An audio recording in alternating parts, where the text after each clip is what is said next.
السلام عليكم ورحمة الله وبركاته. الحمد لله وبه نستعين. أشهد أن لا إله إلا الله وحده لا شريك له، وأشهد أن سيدنا محمدا عبده ورسوله، ونصلي ونسلم على هذا النبي الكريم سيد المرسلين وعلى آله وصحبه أجمعين. أما بعد، أيها المؤمنون اتقوا الله، أوصيكم وإياي بتقوى الله، فقد فاز المتقون. Muslimin dan muslimat, mudah-mudahan dirahmati Allah Subhanahu wa ta'ala. Di dalam sebuah hadis riwayat daripada Amr bin Shu'aib an abihi an jaddihi radhiyallahu anhum qala qala Rasulullah sallallahu alaihi wasallam muru awladakum bis-salah wa hum abna'u 7 sinin وَضَرِبُوهُمْ عَلَيْهَا وَهُمْ أَبْنَاءُ 10 وَفَرِّقُوا بَيْنَهُمْ فِي الْمَضَاجِعِ atau kama qala, hadis riwayat Imam Abu Dawud. Nabi SAW bersabda, Nabi kata, suruhlah anak-anak kamu semayang sewaktu mereka berumur 7 tahun. وَضْرِبُوهُمْ عَلَيْهَا وَهُمْ أَبْنَاءُ 10. Pukul kalau sekiranya dia tak mau semayang sedangkan umur dah 10 tahun. وَفَرِّقُوا بَيْنَهُمْ فِي الْمَضَاجِعِ. Dan pada umur 10 itu hendaklah pisahkan mereka daripada tempat tidur. Hadis riwayat Imam Abu Dawud. Muslimin dan muslimah yang dirahmati Allah sekalian, hadis ni kita dengar kali yang keberapa ratus kali dah. Persoalannya ialah sejauh mana kita ikut suruhan Nabi SAW dalam hadis ni. Banyak kali dah kita dengar Nabi kata muru awladakum bis-salah wa hum abna'u 7 sinin. Nabi kata suruh anak-anak semayang waktu umurnya sudah 7 tahun. Berapa orang daripada kita yang beramal dengan hadis ni? Ada daripada kita anak dah 17, bukan 7 tahun, dah 17 dah. Kita tak pernah tanya pun dia semayang saja. Anak kita dah umur 17 tahun dah, tingkatan 5 dah. Kita tak pernah tanya dia semayang saja. Walaupun hadis ni kita dah dengar kata berapa banyak kali. وَضْرِبُوهُمْ عَلَيْهَا وَهُمْ أَبْنَاءُ 10. Nabi kata pukul mereka kalau sekiranya dah umur 10 tak mau semayang lagi. Kita biasa pukul anak kita, tapi kerana dia tak dapat nombor 1. Tapi kita tidak pernah pukul dia kerana dia tak semayang. Maka hadis yang kita dah dengar banyak kali ini pun kita tak dapat nak amalkan. Bagaimana hadis yang kita baru dengar sekali? Amat sukar bagi kita nak mengamalkan hadis-hadis Nabi. Sedangkan dalam Quran surah Taha ayat 132 Allah berfirman, A'udzubillahi minasyaitanir rajim, wa'mur ahlaka bis-salah wastabir 'alaiha. Shadaqallahul 'azim. Maksudnya Tuhan kata wa'mur ahlaka bis-salah, suruhlah keluarga kamu sembahyang. Sebagai suami pastikan isteri kita sembahyang, sebagai isteri pastikan suami kita sembahyang, sebagai suami isteri mak bapa pastikan anak-anak sembahyang. Tuhan kata wa'mur ahlaka bis-salah, suruh keluarga kamu semayang. Wastabir 'alaiha, dan bersabarlah di atasnya. Kerana bukan senang kita nak pastikan semua ahli keluarga kita semayang. Bukan senang. Sekali suruh tak lekat semayang. Setahun duk latih tak lekat semayang. Bahkan ada di kalangan kita hantar anak mengaji sekolah agama tapi duk tinggal semayang. Kita punya hajat ni anak kita ni mengaji sekolah agama, biarlah esok ni kalau tak jadi ulama besar pun jadi ustaz. Sudahlah. Bolehlah kita ni keluarga bergantung dengan dia. Setidak-tidaknya nak rojok perkara-perkara yang berkaitan dengan semayang cukup. Tiba-tiba hantar sekolah agama tak semayang juga. Maka Allah Subhanahu wa ta'ala kata wastabir 'alaiha, sabarlah dengan nak suruh anak semayang, nak suruh keluarga semayang ni kena sabar banyak-banyak. Tak boleh sekali suruh nak lekat seumur hidup, tak boleh. Kena banyak kali suruh, banyak kali peringat, banyak kali latih, banyak berdoa.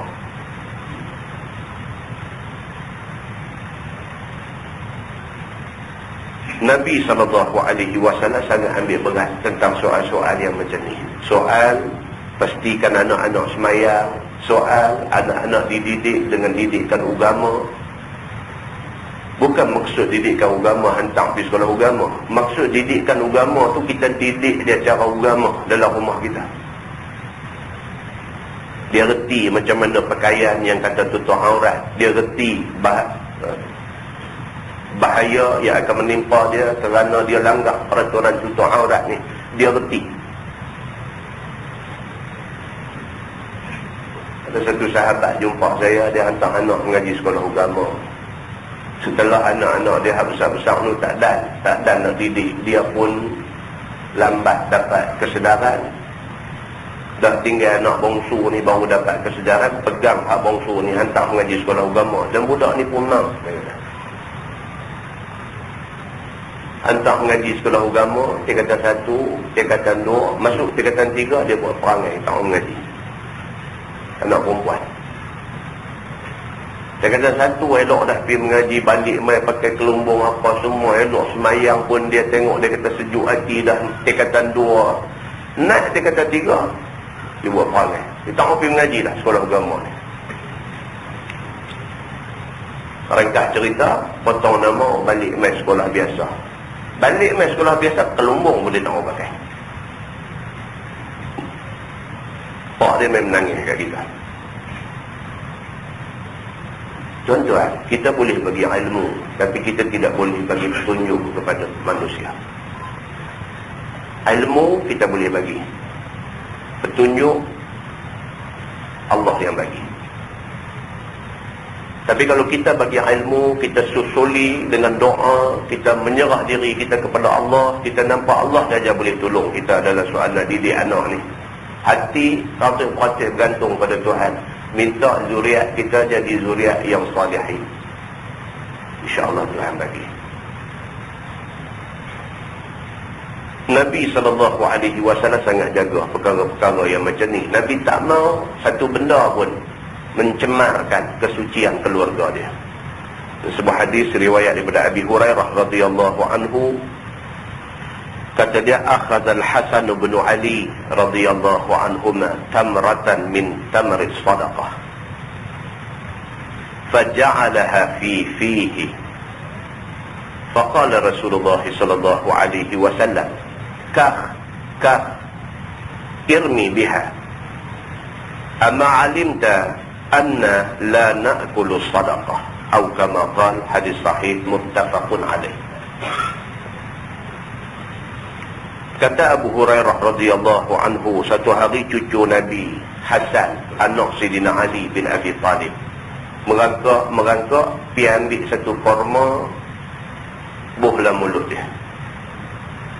Abu Hurairah cerita, dia kata sekali berlaku satu kejadian di rumah Nabi. Cucu Nabi Sayyidina Hasan, anak kepada Sayyidina Ali bin Abi Talib, kecil lagi, merangkak pergi balik pintu tu ada setandan korma. Orang mai letak korma tu nak minta Nabi sedekahkan kepada orang miskin. Merangkak dia pergi ambil korma tu, lubuh dalam mulut. Faqala Rasulullah sallallahu alaihi wasallam, Nabi bila tengok cucu dia pergi ambil korma sedekah ni buh dalam mulut, Nabi terpa pergi dekat cucu ni, dia kekak mulut budak ni, dia kata kah. Suluh. Nabi kata irmi biha, Nabi kata buang korma ni, jangan makan. Nabi kata ama alimta anna la na'kulu sadaqah. Nabi kata ketahuilah, kita keturunan Bani Hashim, keturunan Nabi ni tak boleh makan barang sedekah. Demikian Nabi SAW nak jaga kesucian keturunan dia. Budak-budak kalau makan pun, budak tu tak dibebankan dengan dosa sebab dia belum mukallaf. Tapi Nabi sebagai orang tua, dia tahu benda tu salah. Walaupun anak dia buat, anak tu tak bersalah, Nabi tak akan biar anak dia buat. Kerana secara tak langsung dia ajak anak dia makan benda yang tak elok, ajak cucu dia makan benda tak elok. Kita buat tak macam tu? Kita sendiri pun duit haram sapu. Bagaimana kita nak jaga anak kita jangan makan benda haram? Kita dengan kerja masing-masing kita hari ini, risuah pun kita sapu. Bukan takat orang bagi kita ambil, kita minta rasuah. Sengaja-ngaja klaim bagi lebih. Itu semua tu bukan hak kita yang kita pergi ambil. Benda tu merosakkan bukan sahaja kita, bahkan keturunan kita. Maka tak heranlah satu masa Tuhan tunjuk akibat daripada kita biar keturunan kita makan benda yang tidak halal. Muslimin dan muslimat yang dirahmati Allah sekalian, tak ada manusia yang sihat fikiran, yang waras fikiran dalam dunia ni yang mau dia rosak, keturunan dia rosak, tak ada. Tapi manusia yang mau dia jadi elok, anak pinak keturunan dia elok, tak jaga, sehingga kan dia biar semua sekali dengan dia, dengan anak pinak dia makan benda-benda yang tidak elok. Muslimin dan muslimat yang dirahmati Allah sekalian, mudah-mudahan Allah Subhanahu wa taala bagi taufik dan hidayah, Allah bagi kekuatan untuk kita nak ikut Islam yang sesungguh-sungguhnya, insya-Allah. Kita menggunakan Bahrul Mazi jilid 1.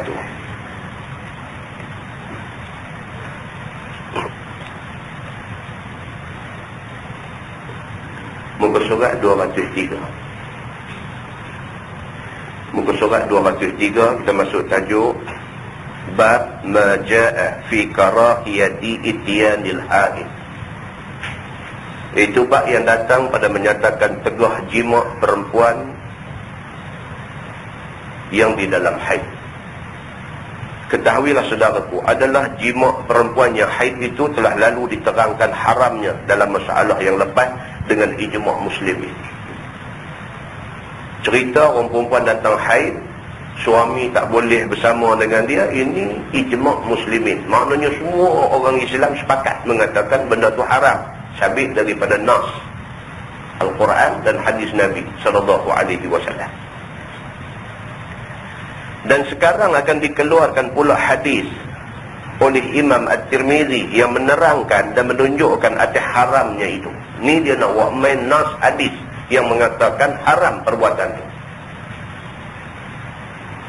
An Abi Hurairah radhiyallahu anhu anin Nabi sallallahu alaihi wasallam qala man ata haidan aw imra'atan fi duburiha aw kahinan faqad kafara bima unzila ala Muhammadin sallallahu alaihi wasallam. Diriwayatkan daripada Abi Hurairah radhiyallahu anhu daripada Nabi sallallahu alaihi wasallam, sabda Nabi, barang siapa jima' dia akan seorang perempuan yang haid, ataupun dia menjima' perempuan itu pada duburnya, ataupun dia datang tengok untung dan yang gaib-gaib pada tukang tengok, yakni bomoh. maka sesungguhnya kufur dia dengan barang yang diturunkan ke atas Nabi Muhammad sallallahu alaihi wasallam. Yakni seolah-olah kufur dia dengan Quran. Dia. Dalam hadis ni Nabi SAW senaraikan 3 benda yang kalau sekiranya manusia buat, manusia ni kufur dengan Quran.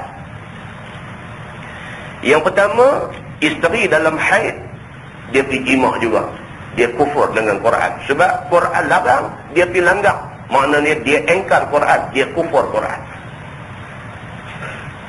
Yang kedua, dilarang orang laki-laki ni mendatangi orang perempuan melalui jalan belakang, ataupun disebut dalam bahasa hari ni dia kata liwat. Diharamkan kita liwat orang, sama ada yang kita liwat itu laki-laki ataupun yang kita liwat itu perempuan. Diharamkan perbuatan itu. Siapa yang buat perbuatan ni bermakna dia kufur dengan Quran. Quran tak bagi, dia buat juga. Dan yang ketiga, Nabi kata barang siapa yang mendatangi kahin ataupun bomo, orang-orang yang mendakwa, dia boleh tahu benda-benda yang orang tak tahu.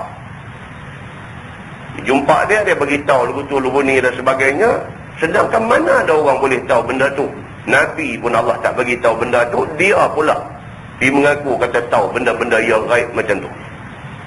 Barang siapa mendatangi orang-orang yang dipanggil kahin ini, yang dipanggil bomo ini, dia kufur dengan Allah, dia kufur dengan Quran. Kerana Quran melarang kita daripada percaya lain daripada Allah Subhanahu wa ta'ala. Kerana Quran itu menerangkan tiada siapa pun ketahui yang gaib melainkan Allah. Quran dah beritahu dah benda gaib Tuhan aja yang tahu. Macam mana kita pergi kata Tok Bomo ni tahu? Tuan berapa banyak orang Melayu, orang Islam law ni yang percaya benda ni. Tengok misteri Nusantara tu kita boleh tahu berapa punya ramai orang percaya kepada amalan-amalan khurafat yang semacam ni. Dan jikalau ia Nabi lagi Rasulullah dan malaikat yang muqarrabin sekalipun tak boleh tahu benda tu. Tak boleh tahu. Ni ke pula dia mengaku kata tahu. Barang kita hilang, kita pergi tanya dia. Dia bagi tahu yang ambil barang kamu ni ialah orang macam ni. Mana boleh tahu benda tu tak berlaku depan mata dia? Maka kita pergi percaya kat dia. Kita percaya kat dia, makna kita kufur dengan Quran. Sebab Quran kata yang tahu benda-benda ni Allah saja. Kita pergi kata dia ni tahu. Macam mana dia ni Tuhan juga. Dia boleh tahu benda-benda yang sepatutnya dia tak tahu. Maka orang yang pergi bertanya untung dan yang gaib-gaib itu kepada tukang tengok ataupun bomo yang mengaku tahu akan asrar itu. Asrar maksudnya rahsia. Dia mengaku dia tahu benda-benda yang menjadi rahsia. Dia kata maka kufurlah ia dengan Quran. Kerana ia pergi, bukankah seolah-olahnya dia tidak percaya kepada kata Allah dalam Quran. Tuhan kata tak boleh. Mana ada manusia boleh tahu benda gaib? Kita kata ada. Tok Bomo ni seorang tahu. Kita bangkang Quran. Kita kufur dengan Quran. Masalah. Dia kata menengok untung dan gaib-gaib apa hukumnya? Apa hukum kalau kita pergi juga dekat bomo-bomo ni tanya benda-benda macam ni?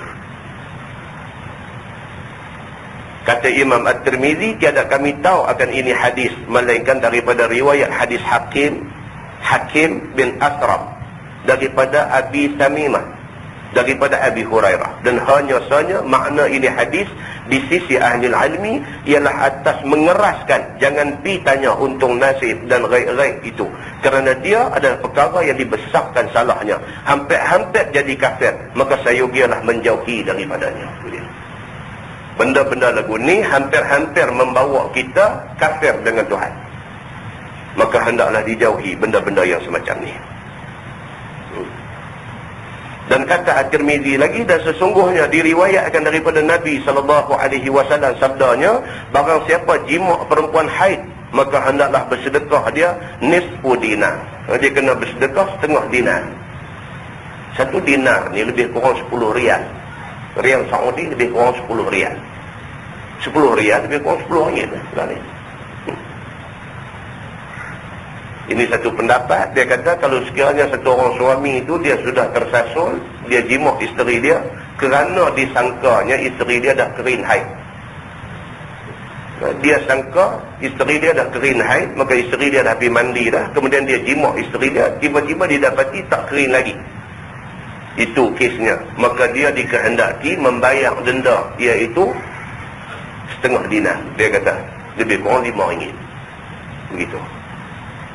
Maka jikalau adalah jimat orang perempuan haid itu jadi kafir, dengan sesungguhnya nescaya tiada disuruh padanya dengan membayar kafarah sebagai hadis itu. Maka hadis ini menunjukkan atas salah besar juga, seolah-olah mau jadi kafir. Kalau sekiranya dia pergi jimat juga isteri dia, bukanlah kata dia jadi kafir, tapi besarnya dosa tu seolah-olah dosa orang kafir. Begitu. Masalah dia kata haid dan masa haram jimaknya. Kata Imam Nawawi, bermula haram wat'i atas qaul mereka yang mengharamkan kedua-duanya itu ialah di dalam masa haid. Ini masa yang orang laki-laki yang suami tak boleh bersama dengan isteri dia. Yang pertama masa haid, masa darah tengah duk keluar, tak boleh. Yang kedua dia kata, dan kemudian daripada putus haid sehingga mandi ataupun sehingga tayamum jika tiada air. Masa yang kedua, darah dah berhenti dah, tapi tak mandi lagi. Tak mandi lagi, tak boleh lagi bersama. Satu, masa darah duk jalan, duk tak berhenti lagi, masa tu memang tak boleh. Darah dah berhenti dah, tak mandi lagi pun tak boleh. Kena mandi dulu. Begitu. Dengan syaratnya atas mazhab kita dan mazhab Malik dan Ahmad dan jumhur salaf dan khalaf. Dan kata Abu Hanifah, apabila putih darah bagi sebanyak-banyak haid, maka halallah wat'inya sekarang-karang itu juga. Ini pendapat Abu Hanifah. Dia kata kalau darah dah berhenti dah, tapi tak mandi lagi, dah boleh dah. Dia kata itu pendapat Abu Hanifah. Tapi dalam pendapat jumhur termasuk Imam Syafi'i, dia kata mesti darah dah berhenti dan mesti dah mandi baru boleh. Begitu. Boleh tengok muka sebelah, masalah.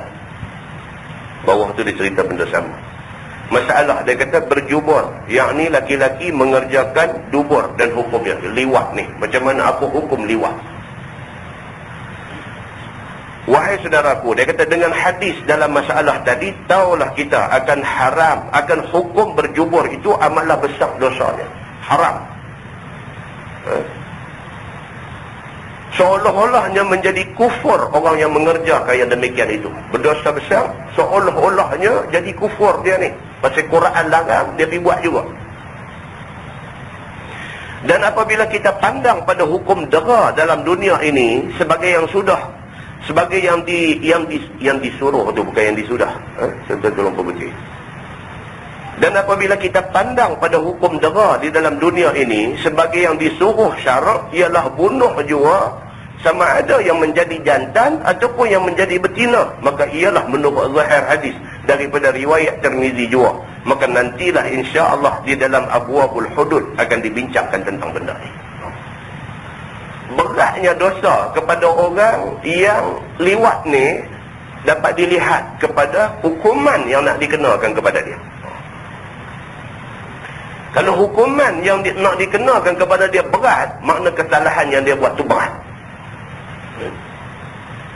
Mencuri, hukum dia potong tangan berat. Maknanya mencuri itu dosa besar. Berzina, hukum dia kalau dah kahwin, kena rejam dengan batu sampai mati. Rejam dengan batu sampai mati, ni cukup berat. Maknanya dosa berzina itu sangat berat. Begitu. Banyaklah kalau kita tengok dalam hadis-hadis Nabi SAW misalnya, banyak hadis yang buat mai cerita-cerita larangan diikuti dengan hukuman. Itu menunjukkan larangan itu serius, bukan main-main. Contoh, hadis tentang larang duduk atas kubur. An Abi Hurairah radhiyallahu anhu qala Rasulullah sallallahu alaihi wasallam, la an yajlisa ahadukum ala jamrah fatuhriqa thiyabah fatakhlusa ila jildih khairun lahu min an yajlisa ala qabrin. Hadis sahih riwayat Imam Muslim. Nabi kata satu orang daripada kamu pergi duduk atas bara api, terbakar baju dia sampai tembus, sampai hangus kulit. Itu lebih baik daripada dia pergi duduk atas kubur. Nabi kata. Kalau nak banding dosa duduk bersila atas kubur tu, lebih baik kita pergi duduk atas bara api, terbakar baju sampai kulit-kulit hangus. Lebih baik daripada pergi duduk atas kubur tu. Kerana besarnya dosa orang yang duduk atas kubur. Hadis itu hadis sahih, riwayat Imam Muslim. Berapa ramai orang langgar hadis ni lah ni? Berapa ramai orang langgar hadis ni lah ni? Langgar tanpa ada satu alasan, tanpa ada satu nas yang mempertahankan perbuatannya. Ada pun cuma kiyah yang tak kuat, kiyah yang tak ada hadis. Oh, dia kata larang ni larang pergi buat rumah atas kubur, duduk tak apa, dia kata. Itu dia kata. Nabi kata, yajlis makna dia duduk, bukan buat rumah. Dia fikir nak bagi tak apa benda tu. Oh, tak puas hati, pergi buka dalam syarah. Apa Imam Nawawi kata di dalam syarah Muslim, dalam nak mensyarahkan hadis ni. Imam Nawawi kata cukup jelas. Dia kata haram. Dia kata tahrim julus adal qabri. Haram duduk atas kubur. Al-julus bermakna al-qu'ud. Ay bimubasyaratil julus awil qu'ud. Dia kata. Yang dikatakan haram duduk itu, ialah duduk bersila. Semata-mata duduk bersila tu tak boleh. Dia kata. Imam Nawawi kata lagu tu, kita lambung di semua syarah Imam Nawawi ni, kita duduk juga. Tak cukup dah lagi hadis tu mai, bukan setakat dia kata tak boleh duduk ya, disusuli pula benda tu dengan habang. Kalau sekiranya hampa pergi duduk atas bara api, atas jamrah, atas bara api, terbakar baju habis semua sampai kulit, fatuhriqa thiyabahu fatakhlusa ila jildih. Terbakar sampai kulit-kulit hangus, itu lebih baik. Nabi kata khairun lahu min an yajlisa ala qabrin. Lebih baik daripada hang duduk bersila atas kubur. Sama juga dengan larangan riwayat daripada Abi Juhaim radhiyallahu anhu. Qala Rasulullah sallallahu alaihi wasallam, "Law ya'lamul maru baina yaday al-musalli madza alayhi lakana an yaqifa arba'in." khairan lahu min an yamurra baina yadayhi atau kama qala. Hadis sahih riwayat Imam Muslim. Tuan-tuan, bila kita baca hadis, kita kata riwayat Al-Bukhari, riwayat Muslim, kita kena fahamlah. Dua orang ni kalau sekiranya dia riwayat hadis, hadis tu sahih, tak ada siapa boleh bangga. Apa pula maksud hadis ni? Nabi kata law ya'lamul maru baina yaday al-musalli madza alayhi. Kalaulah sekiranya satu orang yang lintas di depan orang yang semayang tu tahu apa dosa yang akan dikenakan kepada dia, lakana an yaqifa arba'in, nescaya dia sanggup berdiri tegak tunggu sampai orang tu habis semayang baru lintas selama 40. Nabi kata selama arba'in, selama 40. Ulama-ulama menjelaskan apa maksud 40. Ulama kata wallahu a'lam, adakah 20, adakah 40 itu 40 jam, 40 hari, ataupun 40 minggu, 40 bulan ke 40 tahun, wallahu a'lam. Yang pentingnya siapa yang saja-saja pergi lintas di depan orang yang duduk semayang, berdosa dia cukup besar. Kalau dia tahu macam mana besarnya dosa pergi duduk lintas depan muka orang duduk semayang, nescaya dia sanggup tunggu walaupun terpaksa berdiri selama 40. Khairan lahu min an yamurra baina yadayhi. Itu lebih baik. Tunggu selama 40 itu lebih baik daripada dia lintas di depan muka orang semayang. Hadis-hadis yang macam ni serius nak bagi tahu kata benda tu tak boleh buat. Mungkin tengok di masjid lah ni lintas buat tak apa saja ya, lintas depan orang semayang. Mai pula hadis daripada Abdullah bin Umar bin Al-Khattab radhiyallahu anhuma, kata dia anna Rasulullah sallallahu alaihi wasallam qala idza kana ahadukum yusalli fala yada' ahadan yamurru baina yadayhi fa in aba falyuqatilhu fa inna ma'ahu al-qarin atau kama qala. Hadis sahih riwayat Imam Muslim.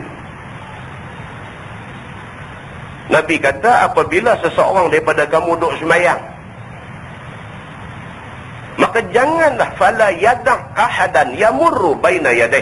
Jangan biar siapa pun lintas di depan muka dia waktu dia tengah sembahyang. Nabi kata fala yada', jangan biar.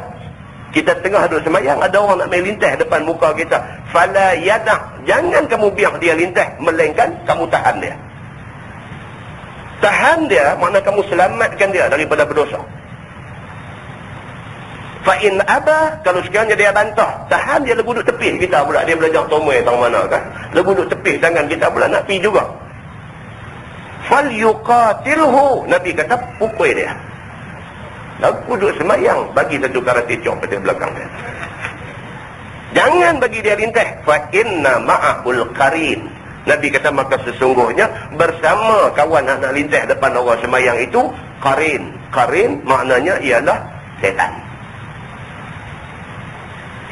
Hadis itu hadis sahih riwayat Imam Muslim. Muslimin dan muslimah yang dirahmati Allah sekalian, bila mai hadis-hadis macam ni disusuli dengan ancaman kepada orang yang buat benda tu, maknanya agama serius dalam melarang benda tu. Jangan buatlah.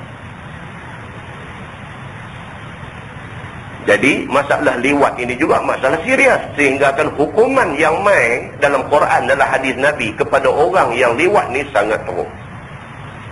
Sungguh juga dia kata hukum berjubur itu ada khilaf ulama padanya. Tetapi tiada keluar daripada seberat-berat hukum dera, iaitu setengahnya menjadikan seperti hukum zina. Hukum orang yang liwat ni sama macam hukum zina. Yakni direjam dengan batu ke atas orang yang buat tu, yakni ke atas orang yang menjadi jantan yang muhsan. Kalau dia yang pergi liwat orang, maknanya dia jadi jantan. Kawan hak duk tahan duk jadi betina. Dia hak jadi jantan ni, kalau dia satu orang yang sudah pun muhsan, sudah berumah tangga, rejam sampai mati. Beratlah, hukuman tu berat. Dan dia rotan 100 rotan serta buang negeri akan yang tiada muhsan. Kalau yang jadi jantan ni, dia ni orang yang belum kahwin, maka dia disebat dia 100 kali. Makna itu satu larangan yang berat. Kesalahan itu sangat besar, maka hukumannya sangat berat. Dan ada pun yang kena kerja, yakni yang menjadi dirinya seperti betina, jantan atau dia jadi betina, duduk tahan belakang ni, maka disebat dia 100 kali sebat dan dibuang negeri, sama ada dia muhsan ataupun tidak. Dia ni dah kahwin ke tak kahwin lagi ke apakah, kalau dia pergi jadi betina, pergi duduk tahan belakang, dia ni kena sebat 100 rotan, buang daerah. Tuan-tuan duduk tengok dah muka dia ke kawasan ni. Tetapi jikalau jubur isterinya atau jariahnya, maka wajib ta'zir dan tiada hukum dera. Tapi kalau yang dia buat tu ialah isteri dia sendiri, maka dia tak dikenakan hukum rejam dan sebagainya, sebaliknya dikenakan ta'zir, kena satu hukum yang diputuskan oleh mahkamah Islam. Nak penjara setahun ke apa ke semua, hukumannya macam tu dikenakan kepada dia. Dan isteri dan jariah itu kerana ta'zir juga, maka isteri dia pun serupa juga, kena hukum juga penjara 6 bulan ke apa ke dan sebagainya, kerana dia sanggup bagi suami dia buat macam tu ke dia. Maka inilah mazhab Syafi'i di dalam kitab-kitab fiqh. Ini keputusan dalam mazhab Syafi'i. Dan kata setengah ulama, ini ada pendapat-pendapat mazhab lain pula, dia kata bunuh semata-mata. Ada pendapat yang kata bunuh. Orang yang terlibat dengan liwat ni, hukum dia bunuh, tak ada hukuman lain. Sama ada yang mengerjakan ataupun yang kena kerja, tak kira kawan yang jadi jantan ke, kawan yang jadi betina ke, pergi bunuh dua-dua kali. Tak mau tengok dah muka dia buat kerja kotak macam tu, kerana zahir hadisnya begitu. Dan kelakuan bunuhnya pula ialah pancung dengan pedang. Ini pendapat ulama. Dia kata pancung bagi mati bang, tak mau nak tengok dah muka dia. Dan kata setengah lagi direjam, dan kata setengah lagi dicampakkan daripada atas pucuk gunung ke bawah gaung yang dalam. Ni pendapat yang macam-macam. Dia naik di atas bukit mana kahwin turun, supaya menjadi habu angin. Lepak turun biar biji mata pergi keling, telinga pergi keling, biar padan dengan kerja kotak dia buat ni. Dan kata setengahnya ditimpakan dinding batu kat atasnya, pergi cari bangunan mana nak beruntuh bang, pergi bunuh diri itu, korban dinding di atas belakang dia, nak pergi mati lah, maknanya nak pergi mati. Dan biar mati itu mati dalam rupa yang hina, begitu. Pasal apa? Pasal sama padan dengan hina perbuatan yang dia buat, begitu. Itu pendapat-pendapatnya, supaya lumat dia sama sekali dan tiada tinggal sesuatu yang tiada hancur lulu. Dia kata dia hampir tak ada apa, hancur luluh habis berkecai badan dia, kena timpa dinding besar ni. Maknanya apa? Marah sungguh kepada orang yang buat kerja kotor ni. Tajuk baru, bab ma jaa fil kafarati fi dhalik. Itu bab yang datang pada menyatakan kafarah yang dikenakan itu, iaitu jima' perempuan haid. Dia masih tajuk jima' perempuan haid. Ketahuilah saudaraku, sudahlah diterangkan dahulu daripada bab ini fasal haram jima' perempuan yang haid itu. Dan wajib atasnya taubat. Siapa-siapa yang dah terbuat benda ni, dia wajib beristighfar. Astaghfirullahalazim, bertaubat kepada Allah. Maka sekarang hendak menyatakan kafarah orang yang telah jatuh menjima' perempuan yang haid itu. Maka hadisnya dikeluarkan oleh Imam At-Tirmizi. Kata dia, an Ibni Abbasin anin Nabi sallallahu alaihi wasallam fi rajul yaqa'u 'ala imra'atihi wa hiya haid qala yatasaddaqu bi nisfi dinar. Diriwayatkan daripada Ibni Abbas radhiyallahu anhuma, daripada Nabi sallallahu alaihi wasallam, pada laki-laki yang jima' atas isterinya pada jalan ia haid, pada halnya ia haid. Ini kafarah ataupun denda yang dikenakan kepada suami yang bersama dengan isteri dia, sedangkan isteri dia darah haid tak berhenti lagi. Sabda Nabi sallallahu alaihi wasallam, orang yang demikian itu kafarahnya ataupun dendanya ialah dia kena sedekah setengah dinar wang. Lebih kurang 5 ringgit kita kata. Bagi lebih tak apa, jangan kurang. Itu satu, itu hadisnya, dan ada ulama bagi pendapat tentang hadis ni. Dan satu lagi riwayat At-Tirmizi, dia kata an Ibni Abbasin anin Nabi sallallahu alaihi wasallam qala idza kana daman ahmar fa dinar wa idza kana daman asfar fa nisfu dinar. Diriwayatkan daripada Ibni Abbas daripada Nabi sallallahu alaihi wasallam, sabda Nabi, apabila satu orang laki-laki jima' akan perempuan haid yang adalah darahnya masih merah lagi, maka kafarahnya ialah sedekah 1 dinar.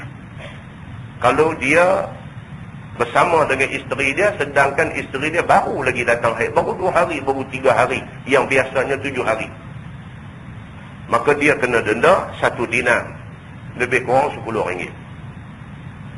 Dan apabila adalah darahnya itu perang, maka kafarahnya sedekah setengah dinar. Kalau dah hujung dah dan habis dah, maka dikenakan denda kepada dia setengah dinar. Kata At-Tirmizi, bermula hadis kafarah jima' perempuan haid itu sesungguhnya diriwayatkan daripada Ibni Abbas, hal keadaannya mauquf dan marfu'. Masalah haid dan kafarah jima' dan perkataan ulama padanya. Kata At-Tirmizi, dan dengan dialah berkata Ahmad dan Ishaq, dan berkata Ibnul Mubarak, minta ampun seseorang yang jima' perempuan yang haid itu akan Tuhannya dan tiada kafarah atasnya. Ini satu pendapat. Dia kata denda tu tak payah bayar lah. Alang-alang nak bayar 5 ringgit, 10 ringgit, takut sakit orang anggap mudah benda ni. Dia kata tak apa, aku bayar 10 ringgit. Tak boleh. Jadi hukum Tuhan dibeli dengan harga yang semua tu, tak boleh. Macam hukum ada di mahkamah syariah kita dah ni. Habislah kesalahan zina apa semua lagu ni, denda RM1,500. Lepas tu boleh pula minta korang pula yang arif Tuan Hakim, saya ni lagu ni baru kerja gaji tak dapat lagi lah apa dah ngongek-ngongek, RM1,500 turun tinggal RM400. Jadi orang yang terlibat dengan benda ni, dia anggap mudah benda ni. Dia kata tak apa ni, duit ada RM1,000 ni boleh zina sekali. Dia boleh bayar, dia kira lagu tu. Mana kita pergi buat hukum tu, maka akhirnya orang pandang rendah kepada larangan Allah Subhanahu wa ta'ala. Dan sesungguhnya telah diriwayatkan seumpama kata Ibnul Mubarak itu daripada setengah tabi'in. Setengah daripada mereka itu ialah Sa'id bin Jubair dan Ibrahim An-Nakhai, dan ialah perkataan ulama di dalam bandar-bandar besar. Kata An-Nawawi, dan pada wajib kafarah itu 2 qaul bagi Imam Asy-Syafi'i. Bermula yang asah daripada keduanya ialah qaul yang jadid, dan qaul Malik dan Abi Hanifah dan Ahmad pada salah satu daripada 2 riwayat, dan jumhur salaf bahawasanya tiada kafarah atasnya. Imam Syafi'i sendiri berpendapat tak payah bayar kafarah tu. Yang kata 5 rial, 10 rial tu tak payah bayar. Kalau kita terbuat benda tu, minta ampun dekat Tuhan, cukup, jangan ulang dah benda tu. Itu pendapat Imam Asy-Syafi'i. Bawah tu dia cerita benda yang sama. Tuan-tuan tengok muka sebelah. Dia kata bab maja'a fi ghusli damil haid min at-thawb. Itu bab yang datang ia pada menyatakan basuh darah haid yang kena kain. Dia datang haid, perempuan ni haid dia tu mengalami kebocoran, kena pada kain. Jadi bila nak semayang, apa nak buat dengan kain yang kena darah haid ni? Ketahuilah saudaraku, bermula darah itu setengah daripada perkara najis yang tidak dimaafkan dia. Darah najis. Begitu. Maka kena ia di badan, ataupun kena ia di kain, ataupun sebagainya, maka wajib dibasuhkan dia. Najis, kena basuh. Itu yang cerita ni. Dalam agama, bila kata kena najis, kena basuh. Tak boleh dia buat segan. Kita main masjid semayang, misalnya, semayang apa semua, habis-habis semayang maghrib, bagi salam, kawan belakang cuik kita. Dia kata, Haji, kaki Haji ada cicak. Kita pun alih dapat lagi tengok sungguh ada. Kita pakai keh buang begitu. Segan nak pergi pancung, pergi duduk batuh, duduk apa segan. Buat guna aku tak tahu, tapi buat begitu. Tak boleh. Najis, kena basuh. Tak boleh segan lah. Tak boleh segan. Tengok, sah. Memang tak cicak tunggu. Abang kek pilah berjengket-jengket, pergi ke pancung tu, basuh bagi elok apa semua. Ayat semayang tak batal lah. Dia pergi duduk ambil semayang lain pula dah. Silap faham. Ada juga begitu. Pergi duduk ambil semayang lain, bumba bebai pula. Orang tu pergi basuh kaki saja, jangan pergi duduk ambil ayat semayang sekali pada apa. Dia silap faham. Pergi basuh saja. Basuh kaki apa semua pergi cuci, semayang maghrib lain. Itu saja. Maka dengan kerana itulah segala perempuan yang haid, apabila kena darahnya ke tubuhnya ataupun kena ke pakaiannya, wajib basuh agamanya. Darah kena basuh. Begitu. Dengan dalil hadis yang dikeluarkan oleh Imam At-Tirmizi. Kata dia an Asma binti Abi Bakr anna imra'atan sa'alatin Nabi sallallahu alaihi wasallam 'ani thawb yusibuhu ad-dam min al-haidah. Faqala Rasulullah sallallahu alaihi wasallam حطيه ثم قرصيه بالماء ثم رشيه وصلي فيه. Diriwayatkan daripada Asma binti Abi Bakr radhiyallahu anhumah, bahwasanya satu perempuan datang tanya dia kepada Nabi sallallahu alaihi wasallam tentang hukum kain yang kena akan dia oleh darah haid. Satu perempuan pergi jumpa Nabi, pergi tanya Nabi, ya Rasulullah, saya datang haid, kemudian dia bocor sikit, dia kena kain saya. Macam mana saya nak buat? Maka sabda Nabi SAW, gesel akan dia dengan dua tangan. Nabi suruh bekas hak kena darah tu, lagu tenyih dengan jari lagu tu, bagi keluar. Darah hak bekas kena tu, gesel dia dengan dua tangan, tenyih dia bagi keluar. Kemudian kikis dan kutil dengan hujung kuku, dengan yang kutil. Dia kata, masa korang ke kutil? Kutil, dia kata. Kalau sekiranya darah tu lekat, dia jadi macam kupin, dia jadi macam apa? Dia kata kikis dengan kuku dia, kalau tak mau keluar, kutil dia dengan hujung kuku. Kutil bagi keluar bang. Ain darah tu bagi keluar bang. Begitu. Kemudian diruih ayam, memberi cucinya. Kemudian baru juruh ayam di tempat tu bagi hilang kesan najis tadi ni. Dan sembahyanglah engkau padanya. Kain tu tak payah duduk basuh apa semua, tak payah pergi basuh satu kain, memadai dengan basuh tempat yang kena darah tu saja. Jadi cara dia macam mana? Dia kata mula sekali tanya bagi keluar, tak mau nak keluar, boleh kutip-kutip buang bagi keluar ain darah tu, lepas tu juruh dengan ayam sikit di tempat yang kena darah tu, kain tu boleh pakai sembahyang, tak ada masalah apa. Kata At-Tirmizi, dan pada bab ini ada riwayat daripada Abi Hurairah dan daripada Ummi Qais, dan kata At-Tirmizi lagi, ini hadis, yakni hadis Asma pada membasuh darah itu ialah hadis yang hasan lagi sahih. Masalah, dia kata darah haid kena dikain, apa hukumnya? Kata Imam At-Tirmizi, dan sesungguhnya telah bersalah-salahan ahlul ilmi pada darah yang adalah ia atas kain, maka disembahyangkan padanya sebelum dibasuhnya. Kata setengah daripada ahli ilmi daripada tabi'in, apabila adalah darah itu kadarnya 1 dirham, maka tiada membasuh ia akan dia dan sembahyang ia padanya. Nescaya diulang sembahyangnya. Itu dia. Ada satu pendapat, dia kata kalau sekiranya darah tu ada sikit pun, besar duit selin aja. Darah yang kena tu besar duit selin, besar duit sekupang aja. Kita duk ingat sikit tak apa, kita pakai sembahyang juga, maka hendaklah diulang sembahyang itu. Dia kata, pasal apa? Sikit pun dia darah tak boleh. Dia kena cuci baru boleh pakai sembahyang. Dan kata setengah daripada tabi'in, apabila adalah ia lebih banyak daripada kadar 1 dirham, maka mengulang dia akan sembahyang. Ada satu pendapat pula, kalau lebih besar daripada duit selin tu, masa tu baru kena ulang sembahyang. Kalau besar duit dirham ataupun kurang, tak apa. Itu 2 pendapat. Cerita dia cuci lah, senang. Tetapi duk ambil duit 2 kupang, duk suka pula, buang masa. Buang masa. Kita tengok ada darah lekat tumpuk lagu tu, dicuci bagi bersih, buang sembahyang. Begitu.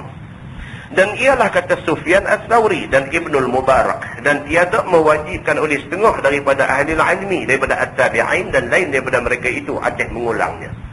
Dan jika adalah ia lebih daripada kadar 1 dirham sekalipun, dan dengan dialah perkataan Ahmad dan Ishaq dan kata Syafi'i, wajib atasnya basuh. Imam Syafi'i kata kalau dah kata darah, dibasuh.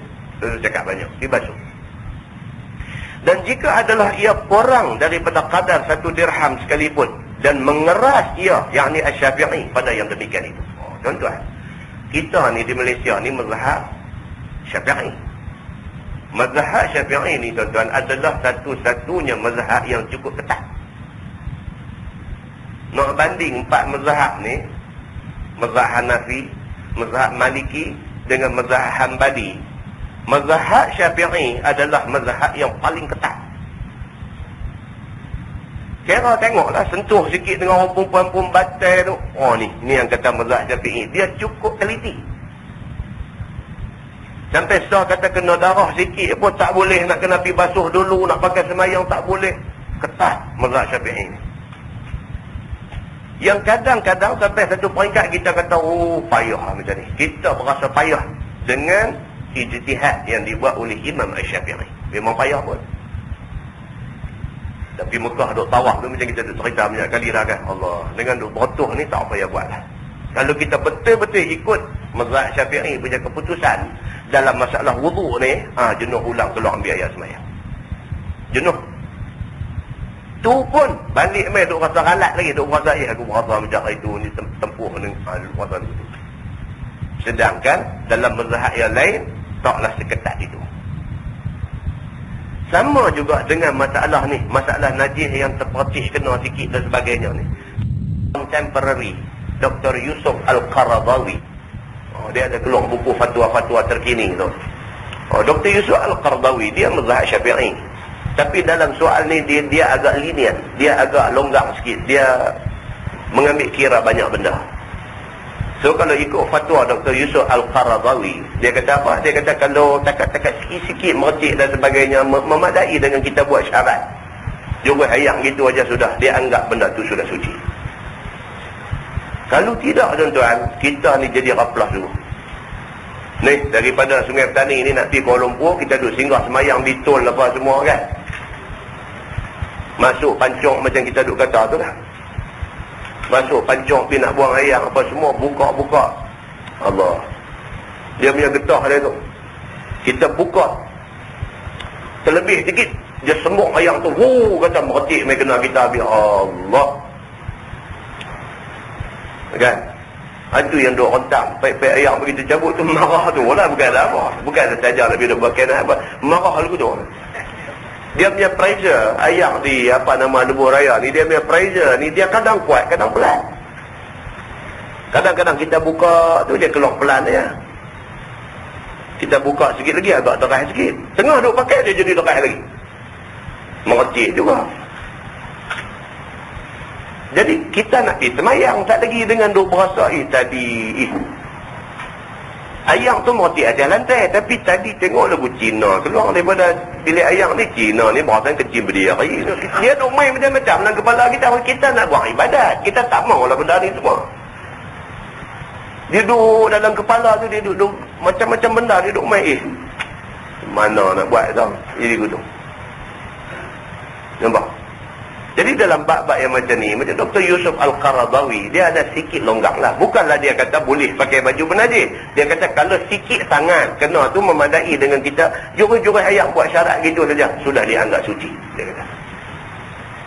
Kalau murah kencing habis satu seluang semua, tak payah nak buat yang tu. Cerita dia kena basuh bagi banyak cerita lah yang tu. Yang ni cerita sedikit-sedikit ni, dia kata. Baik. Masalah dia kata najis wajibkah dibasuh? Ini dia nak bahas. Kata Imam Nawawi pada hadis dalam masalah yang tadi tu, dalil yang menunjukkan atas wajib basuh najis dengan air. Najis ni kok mana pun kena basuh. Basuh mesti kena dengan air. Kerana Nabi SAW suruh basuh darah dengan air. Maka dia ambil faham daripadanya bahawasanya basuh dengan cuka ataupun sesuatu yang lain daripadanya, daripada segala yang cair, maka tiada memadai akan dia. Tak boleh. Kita masuk pancok, pergi buang air apa semua, buka-buka pancok tak ada air pula dah. La ilaha illallah. Macam mana nak buat ni? Tu panggil kawan, kok kawan ada di luar ni. Hei, hang duk dah di luar kan? Hei, hang duk dah di luar kan? Bonjol dah awak hampir beli Coca-Cola main 5 tin. Tak boleh. Coca-Cola tak boleh. Nak buat basuh tak boleh. Walaupun dia air, tapi dia Coca-Cola. Sama dengan nak pergi basuh dengan cuka, tak boleh. Dia kena air mutlak. Begitu. Kerana tiada disuruh dengan dia. Dan dapat faham pula akan darah itu najis. Maka ialah ijma' muslimin. Darah ni kok mana pun najis. Ijma' semua orang Islam mengatakan darah itu najis. Begitu. Dan dapat faham lagi daripadanya bahawasanya menghilangkan najis itu tiada disyaratkan padanya berbilang-bilang basuh. Yang kata nak cuci najis ni sekali cukup. Kan? Kadang-kadang ada orang dia jenis penyakit was-was pun ada sikit ke dia. Peraturan dalam agama ni mudah saja. Agama tak susahkan orang. Anak kita pergi kencing di atas lantai di rumah tu, kencing. Bila kencing tu tak apalah, tang dia tu kita cempung angkat pergi bilik air basuh. Tempat ada ain najis yang kencing tu melimpah tu, mula sekali apa, ambil satu kain mai lap semua air kencing tu bagi kering. Tengok tak ada dah ain najis, dah tak ada dah kering dah. Ambil satu cebok air bersih, jurus bagi mengalir di kawasan yang air kencing ada tadi ni. Bagi lalu sekali lalu lap, habis selesai dah. Nah, dia jurus satu rumah lah, dia jurus dia mop, dia jurus dia mop, dia jurus dia mop sampai 3 kali. Baguslah buat lagu tu, tapi lorat lah. Jadi agama tak suruh hidup jadi raplah jingga sampai macam tu. Buat lagu qadar yang disuruh oleh agama cukup. Memadai, dia kata dengan sekali basuh saja, bahkan memada padanya bersih. Yang pentingnya sudah bersih daripada najis. Begitu. Maka banyak lagi daripada buah faedah yang dapat daripadanya. Dia kata masalah najis hukmi dan najis aini. Bagaimana nak membersihkan dia? Ini najis hukmi dengan najis aini. Kata Imam Nawawi bahawasanya yang wajib pada menghilangkan akan najis itu ialah bersih. Yang penting bersih. Maka jika ada najis itu hukmi, iaitu najis yang tiada nampak dengan mata kepala, seperti air kencing dan seumpamanya, nescaya wajib basuhnya sekali jua dan tiada wajib lebih. Kita beli rumah second hand. Rumah second hand, rumah tu dulunya diduduki oleh orang Islam, bukan boleh oleh orang bukan Islam, orang Islam duduk rumah tu. Tapi kita duk tengok cara tuan punya rumah sebelum kita beli ni, tengok cara dia dengan petang-petang basuh kereta pakai seluar pendek dengan apa. Kita buat satu kesimpulan, dia ni agama tak apa nak kemas elok. Kalau agama dia kemas, dia tak pakailah seluar pendek basuh kereta. Bila dia duk keluar basuh kereta pakai seluar pendek ni, dia ni kira tak mengaji masjid punya orang lah. Tengok dengan anak kecil ada, dengan apa ada, hati kita ada duk ingat dah, ni rumah ni anak dia kencing lagu mana, dia cuci bagi bersih. Memadai dengan kita jurus air sekali lalu semua rumah. Jurus sekali lalu, sekali cukup. Maka rumah tu sudah dianggap bersih daripada najis hukmi. Najis yang tengok tak nampak, macam air kencing tu dah kencing dah kering dah, tetapi dari segi hukumnya kawasan tu masih bernajis. Memadai dengan sekali jurus saja satu rumah, rumah tu dianggap bersih. Macam tu cara dia.